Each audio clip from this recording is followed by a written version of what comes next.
प्रणाम। ज्ञानांजलि में आप सभी का स्वागत। आज हम जिस विषय पर चर्चा करने वाले हैं वह है आत्मज्ञान की विलक्षणता और उसका महत्व। तो आत्मज्ञान की विलक्षणता और उसके महत्व की चर्चा करने से पहले हमारे लिए यह जानना बहुत महत्वपूर्ण है कि आत्मज्ञान है क्या। तो जब किसी के मन में यह प्रश्न आता है कि मैं कौन हूँ और वह उसका उत्तर ढूंढने का प्रयास करता है और जो अंत में उसको उत्तर प्राप्त होता है और जो ज्ञान प्राप्त होता है वही आत्मज्ञान है। वैसे देखा जाए तो यह प्रश्न नकारात्मक होना चाहिए कि मैं क्या नहीं हूँ। और जब आपको यह बात पता चलती है और सारे जो अज्ञान का नाश होता जाता है एक एक करके कि मैं यह भी नहीं हूँ, यह भी नहीं हूँ, यह भी नहीं हूँ, और अंत में जो बचता है तो आप वहाँ देखते हैं कि वही आत्मज्ञान है। संक्षेप में कहा जाए तो आत्मज्ञान होने पर पता चलता है कि जितने भी अनुभव हैं मैं उनका अनुभव करता हूँ, मैं अपरिवर्तनीय हूँ, जो समय की सीमा के परे है, जिसका ना कोई आदि है ना अंत है, जो सर्वव्यापक है और जिसके होने का कोई कारण नहीं है। तो वह नित्य है, जो ना कभी शुरू हुआ था और ना कभी खत्म होगा। वही अनुभव करता मैं हूँ और यह आत्मज्ञान है। अब यह आत्मज्ञान इतना विलक्षण है कि यह एक व्यक्ति के लिए समझना बहुत मुश्किल है और इस ज्ञान को एक बार लेने के बाद भी इसमें स्थित रहना बहुत ही कठिन है। लेकिन यदि आपके पास गुरु का मार्गदर्शन हो तो आपका चित्त धीरे धीरे प्रगति करता है और इस ज्ञान में स्थित हो सकता है।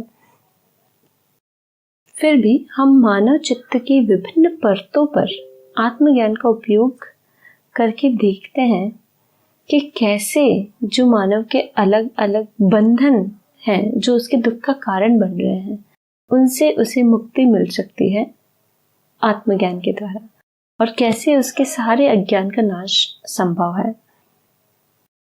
हम शुरू करते हैं मानव चित्त की पहली परत, वह है शरीर की।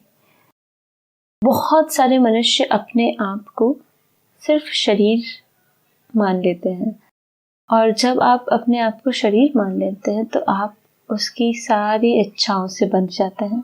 आप शरीर के सुख और दुख से बंध जाते हैं और आपको एक सबसे बड़ा भय जीवन में होता है, वह है कि जब शरीर खत्म हो जाएगा तो मैं भी खत्म हो जाऊंगा। और इसीलिए संसार में अधिकांश व्यक्तियों को मृत्यु का भय रहता है। लेकिन यदि आपने आत्मज्ञान ले लिया है तो आपको ये पता चलेगा कि मैं शरीर तो नहीं हूँ, मैं तो इस नित्य परिवर्तनीय शरीर का अनुभव करता हूँ।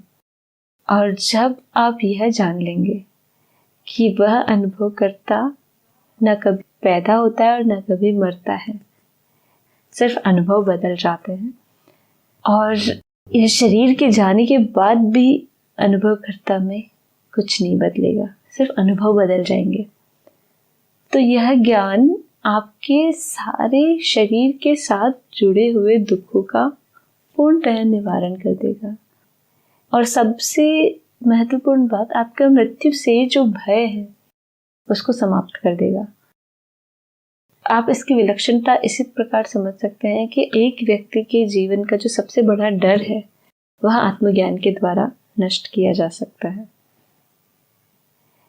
दूसरी बात पर हम जाते हैं कि व्यक्ति अपने आप को वस्तुओं से जोड़ लेते हैं या अलग अलग अनुभवों से जोड़ लेते हैं या अपने संबंधों से अपने आप को जोड़ लेते हैं कि मेरा संबंध किसी व्यक्ति के साथ है, मैं वही हूँ। जो भी संबंध है, जो उनको सबसे ज्यादा उनसे लगाव है, वे स्वयं को उससे जोड़ लेते हैं। लेकिन आत्मज्ञान होने के बाद आप देखेंगे इन सभी संबंधों का मैं दृष्टा मात्र हूँ। उस संबंध में कभी भी बंद नहीं सकता, क्योंकि जो कुछ भी वहाँ हो रहा है आदान प्रदान, वहाँ पर मैं सिर्फ उसको देख रहा हूँ। तो आप देखेंगे कि आप उनका अनुभव करने और आत्मज्ञान होने के बाद ये सारे संबंधों से आपको विरक्ति सी हो जाएगी। आगे हम देखते हैं कि मनुष्य में एक सबसे प्रबल वृत्ति चल रही है, अहंकार की वृत्ति या कर्ता भाव, कि मेरे द्वारा किया गया कार्य मैं उसका कर्ता हूँ। जो मैंने अपने हाथों से किया है या अपनी भावनाओं से किया है, अपने मुख से जो बोला है, मनुष्य अपने आप को उसका कर्ता मान लेता है। और कर्ता भाव होने से उसमें जो भी कार्य किया गया है उसके प्रति उसकी आसक्ति सी हो जाती है, और उस आसक्ति के कारण उसको सुख या दुख की प्राप्ति होती है। परंतु यदि आपने आत्मज्ञान ले लिया तो आप जान जाएंगे कि या तो मैं करता हूँ, मैं सिर्फ उस कार्य को होते हुए देख रहा हूँ या उस कार्य का अनुभव कर रहा हूँ। अब उसका जो भी फल आएगा उससे आपकी आसक्ति नहीं रहेगी, या आपका कर्ता भाव पूर्ण रूप से चला गया है, तो आपके अहंकार को ठहरने के लिए कोई स्थान नहीं है। अब आप कैसे कहेंगे कि ये मैंने किया है, क्योंकि मैं तो वो हूँ जो कुछ नहीं करता, वो सिर्फ देखता है, तो अनुभव करता कोई कार्य नहीं करता।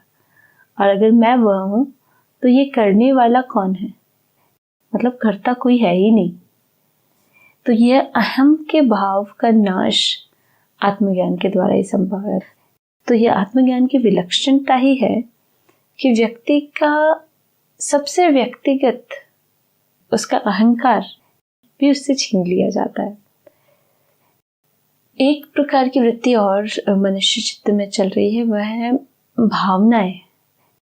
बहुत बार व्यक्ति अपनी परिस्थिति और अपनी भावनाओं को खुद से जोड़ लेता है।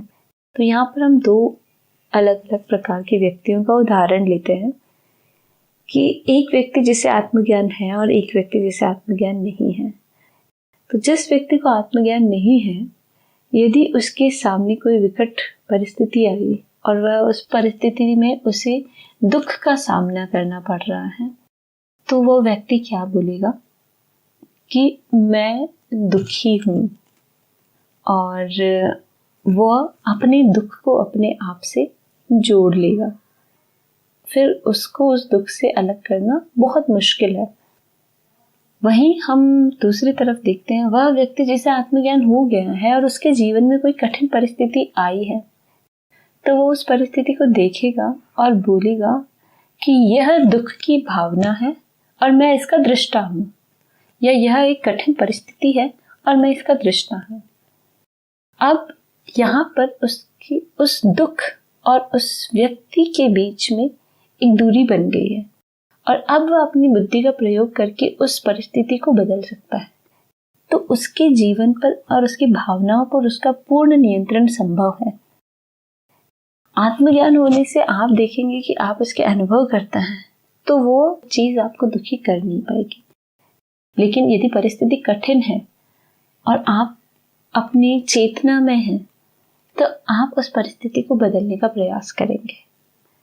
तो यह आत्मज्ञान की विलक्षणता है कि आपको आनंद की अवस्था में ले जाता है, चाहे दुख हो चाहे सुख हो। आप अपने आप को उसके दृष्टा के रूप में देखते हैं और वह आपको दुख और सुख से अलग कर देता है। कुछ व्यक्ति अपनी स्मृतियों को स्वयं मान लेते हैं कि जो कुछ भी मेरे भूतकाल में हुआ वह मैं था, या जो कुछ भी भविष्य में होगा, भविष्य की कल्पना, वह मैं हो सकता हूँ। लेकिन यहाँ पर भी आत्मज्ञान होने पर आप देखेंगे कि स्मृति भी मैं नहीं हूँ, मैं तो उनका सिर्फ दृष्टा हूँ। जो कुछ भी हुआ, ना तो वहां कोई करता था और ना वो मेरी है, तो मैं उनको देख रहा हूँ। तो वहां पर भी एक दूरी बन जाती है। तो अब आपका भूतकाल आपको कभी भी परेशान नहीं कर पाएगा और भविष्य की चिंता आपसे हट जाएगी। किसी महापुरुष के द्वारा दिया गया एक उदाहरण है कि एक व्यक्ति जो सड़क पर भीख मांग रहा है और जिसने अपने आप को भिखारी मान रखा है और वह उस परिस्थिति की वजह से कितना दुखी है।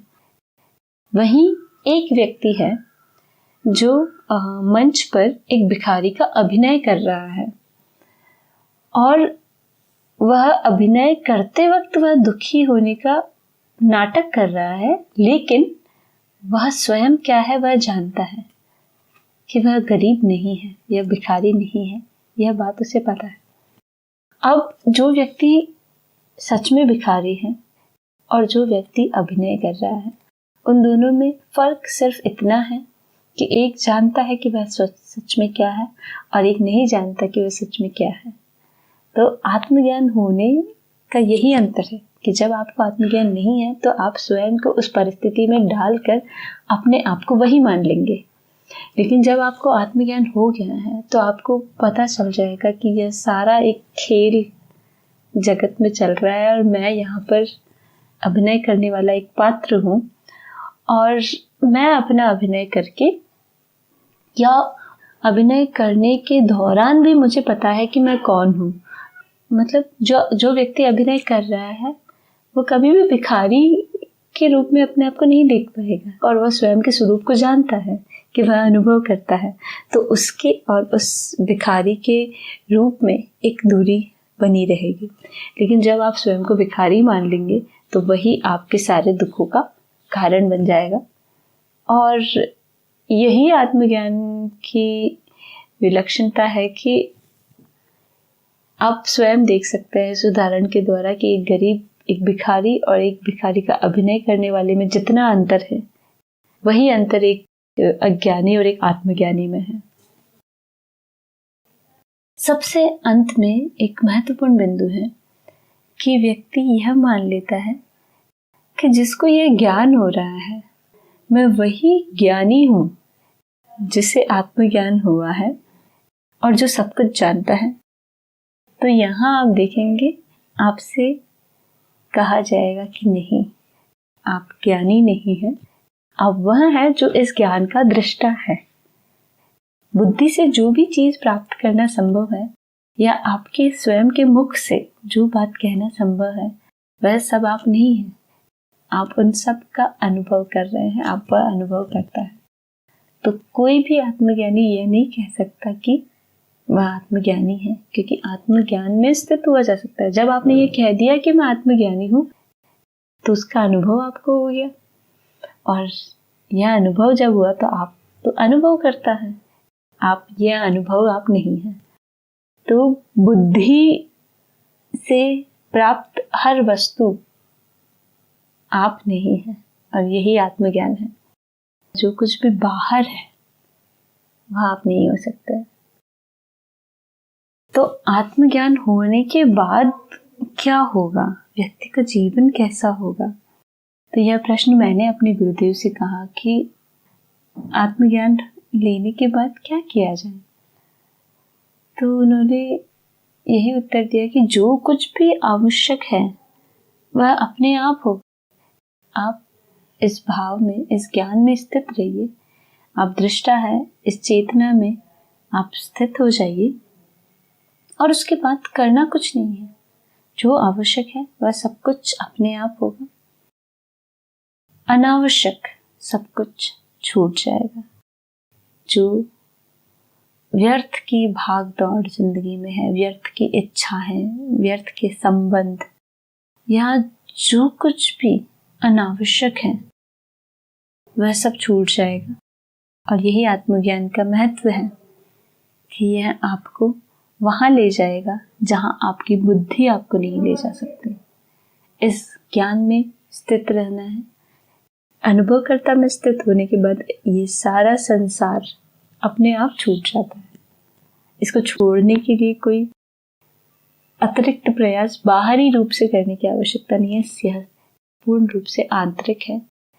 आप अपनी चेतना को बनाए रखते हैं और इसमें स्थित रहते हैं तो सब कुछ अपने आप छूट जाता है। आप आनंद की अवस्था में चले जाते हैं और उसके आगे कुछ होना संभव नहीं है, वह अंत है। तो आत्मज्ञान का यही महत्व है, वह आपको स्वयं में स्थित करता है। अपने गुरु के प्रति समर्पण भाव रखिए ताकि वह आप पर अपनी कृपा बनाए रखे और आपका मार्गदर्शन करते रहे। जब भी चित्त में पतन की स्थिति आती है तो आपके गुरु ही हैं जो आपको वहाँ से खींचकर फिर से ऊपर ला सकते हैं। तो उनके प्रति समर्पण भाव रखिए। धन्यवाद।